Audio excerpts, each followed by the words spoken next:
Sabe aquela pergunta que parece simples, mas que na verdade abre um mundo de discussões? O que afinal é um esporte? A resposta para isso nos leva numa viagem de 5.000 anos.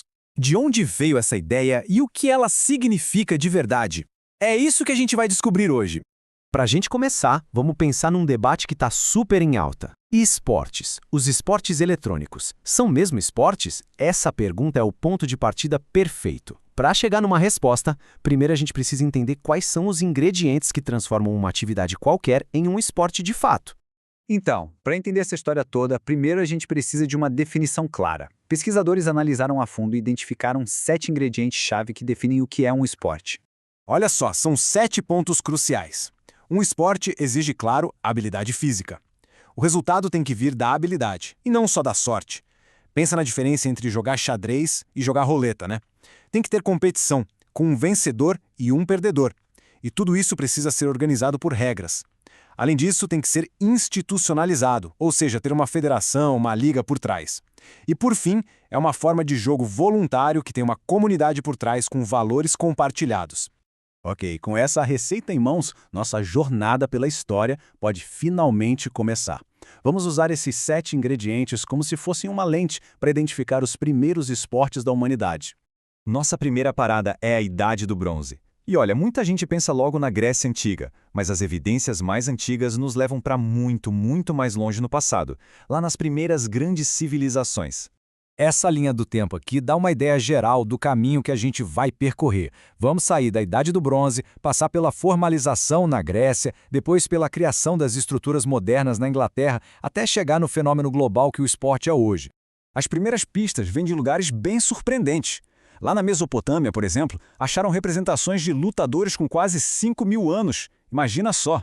No Egito, pinturas mostram competições de luta e arco e flecha.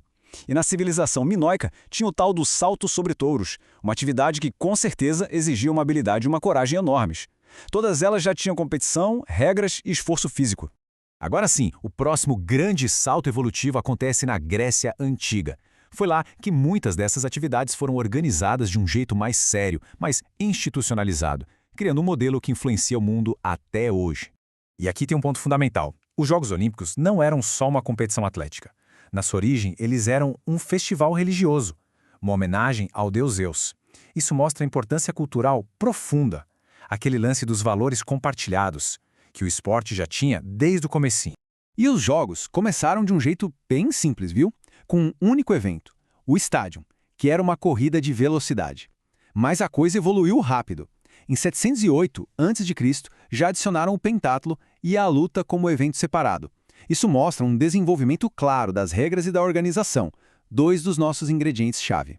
E essa força cultural que começou lá nos rituais gregos ecoa até hoje. Como disse Nelson Mandela, o esporte tem um poder único de unir as pessoas e de inspirar mudanças. É algo muito maior do que um simples jogo. Agora vamos dar um pulo no tempo para um ponto de virada fundamental, a Inglaterra do século XVIII. Ali foi o verdadeiro berço do esporte como a gente conhece hoje, com uma estrutura totalmente diferente da do mundo antigo. A grande mudança foi no foco. Ele deixou de ser principalmente religioso para se tornar social e competitivo de um jeito novo.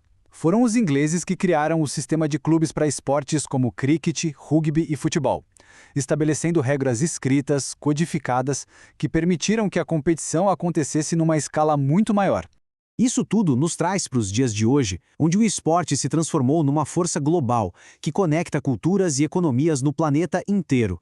O marco oficial dessa nova era foi o renascimento dos Jogos Olímpicos em 1896, em Atenas. A visão do barão Pierre de Coubertin era usar o esporte para promover a paz e o entendimento entre as nações. E essa visão se tornou uma realidade impressionante.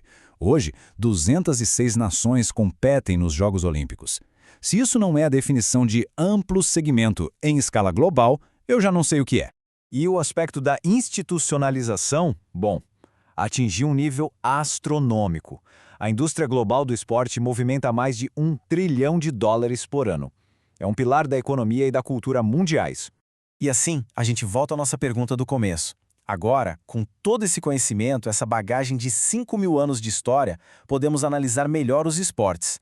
Eles têm habilidade? Sim, Competição? Com certeza. Regras? Muitas. Um segmento massivo? Sem dúvida.